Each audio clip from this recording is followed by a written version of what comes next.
श्री शिवाय नमस्तुभ्यम। हर हर महादेव। आपका मेरे YouTube चैनल पे पंडित प्रदीप मिश्रा के उपाय में स्वागत है। ग्रेटर नोएडा में हो रही 5वें दिन की कथा पूर्ण हो चुकी है। ये कथा 14 से 20 मार्च तक चलने वाली है। आज की कथा में गुरुजी ने निर्मलेश्वर महादेव की एक काफ़ी नया उपाय बताया है, जो आज से पहले गुरुजी ने कभी नहीं बताया। उपाय एकदम नया है और अटके हुए कार्यों के लिए, कार्य में सिद्धि के लिए, किसी भी कार्य को पूर्ण करने के लिए यह उपाय कर सकते हैं।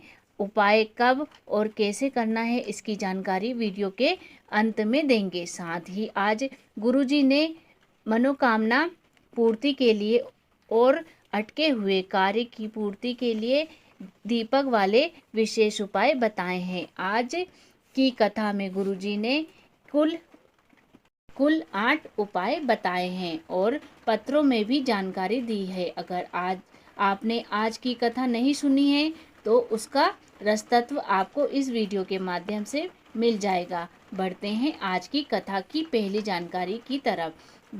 गुरुजी ने बताया, पशुपति व्रत न रखने वालों से निवेदन करते हैं कि आप सोमवार के दिन शिवालय जा रहे हो तो आपको एक प्रयास करना है। सोमवार के दिन पशुपतिनाथ का व्रत करने वाली माताएं बहनें प्रसाद के 2 भोग रखकर चली जाती हैं, तो आपको उस प्रसाद के 2 भोग को इकट्ठा कर लेना है और मंदिर में प्रसाद के रूप में वितरण कर दें या कहीं और जाकर ज़रूरतमंद को प्रसाद खिला दें। ये काफ़ी पुण्य का काम है।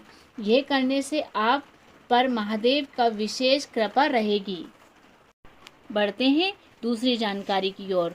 गुरुजी ने आज की कथा में बहुत अच्छे उपाय बताए हैं, जो हम एक एक करके बताएंगे। एक उपाय गुरुजी ने बताया कि आपके घर में कोई सदस्य या घर का कोई बच्चा गलत मार्ग में जा रहा हो तो आपको ये प्रयास करना है। ये नवनिधि शिव महापुराण के माध्यम से गुरुजी ने सबसे एक निवेदन किया है। 1 लोटा जल आपके शिव जी पर अर्पित करना है और थोड़ा सा जल उस बालक या घर के उस सदस्य को जो मदिरा व्यसन की ओर जा रहा हो तो उसे आपको जल पिलाना शुरू कर देना है। वह सही मार्ग पर आ जाएगा, यह निश्चित है। बढ़ते हैं आज की तीसरी जानकारी की और गुरुजी ने एक पत्र पढ़ा। उसमें यह एक पत्नी ने बताया कि उनके पति हरियाणा पुलिस की नौकरी में काम करते थे। सरकार के बदलने से नियमों के बदल 2001 में उनकी नौकरी छूट गई। उसके बाद उन्होंने केस भी किया लेकिन कोई सफलता नहीं मिली। 2012 में उनके पति टाटा रिलायंस में नौकरी करने लगे। एक दिन वे जॉब से वापस आ रहे थे और उनका एक्सीडेंट हो गया। कुछ दिनों बाद यह पता चला कि वापस हरियाणा पुलिस में भर्ती होने लगी है और नौकरी वापस मिलती है, लेकिन एक्सीडेंट की वजह से उनके पाँव में चोट लगी थी, जिसके कारण उनको नौकरी नहीं मिल पाई। इसके बाद 5 वर्ष निकल गए। उनके पति को कहीं नौकरी नहीं मिली और न प्राइवेट न सरकारी। 2021 में उन्होंने कथा सुनी शुरू की और गुरुजी ने बताए गए उपाय करे और पशुपति व्रत करना शुरू करा। उनके पति 21 वर्ष नौकरी नहीं कर पाए, घर में खाने तक के पैसे नहीं थे और उन्होंने सब महादेव पर छोड़ दिया। तीसरा सोमवार ही पूर्ण हुआ था और वे मंदिर में ही थी। तभी उनके भाई का कॉल आया और उनके भाई ने बताया कि महादेव की कृपा हो गई। 21 साल बाद उनको नौकरी मिल गई। जो 21 वर्ष पहले नौकरी गई थी वह वापस मिल गई है, जिसका आभार व्यक्त करने वे पंडाल में आई थी। बढ़ते हैं चौथी जानकारी की ओर। अगर आप महादेव के मंदिर में जाते हैं तो आपको उसी उद्देश्य से जाना चाहिए, किसी अन्य उद्देश्य को सोचकर नहीं जाना चाहिए। अगर कोई बोले वहाँ जा रहे हो यह काम कर लेना, तो आप बोल दीजिए कि मैं महादेव से मिलने जा रहा हूँ, दूसरा कार्य फिर वापस आकर कर दूंगा। बढ़ते हैं 5वीं जानकारी की ओर। एक कन्या ने यह पत्र लिखा है और कहा है 7 वर्षों से उन्हें सोराइसिस की बीमारी हो गई थी। उन्होंने हर जगह दिक्कत आ रही थी। कई डॉक्टर को दिखाया, कोई भी आराम नहीं मिला। 2021 से खराब स्थिति हो गई। सिर्फ देख या बोल पाती थी।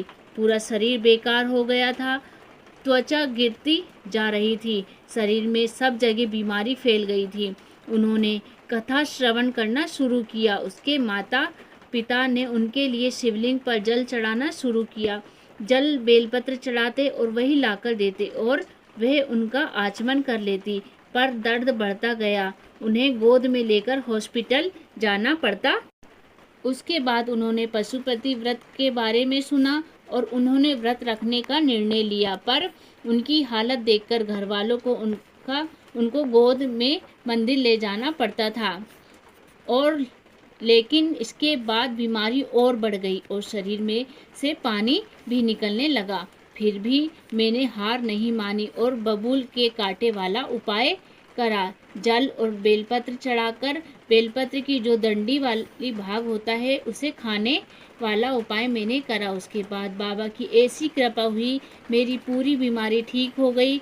अब बढ़ते हैं 6वीं जानकारी की ओर। पुराने ज़माने के लोग कितना भी मीठा खाते थे, मीठी चाय पीते थे, फिर भी उन्हें शुगर की बीमारी नहीं होती थी। ऐसा क्यों होता था?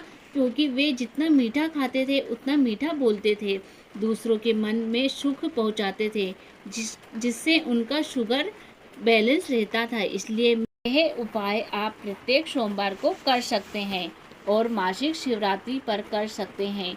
बढ़ते हैं 7वीं जानकारी की ओर। इसमें गुरुजी ने निर्मलेश्वर महादेव का एकदम नया उपाय बताया है। इससे पहले हम जान लेते हैं इसे कब और कैसे करना है। जिनको लग रहा हो कि कोई कष्ट दे रहा हो तथा दुख दे रहा हो तो आप यह उपाय करें। आपको बस 5 वृक्ष की पत्ती लेनी है, यानी आपको अलग अलग वृक्ष से एक एक पत्ती लेनी है और एक सफ़ेद फूल लेना है। इन सब को लेकर आपको अशोक सुंदरी के स्थान पर स्पर्श कराकर निर्मलेश्वर महादेव का नाम लेकर शिवलिंग पर अर्पित करना है। माता अशोक सुंदरी के स्थान पर बस स्पर्श कराना है। इसके बाद शिवलिंग पर अर्पित कर दें। आपका जो कार्य अटका हुआ है या कोई कष्ट दे रहा है वह सब हर लेगा। ये चलते हैं 8वें उपाय की ओर। यह उपाय आप सोमवार की अष्टमी को कर सकते हैं।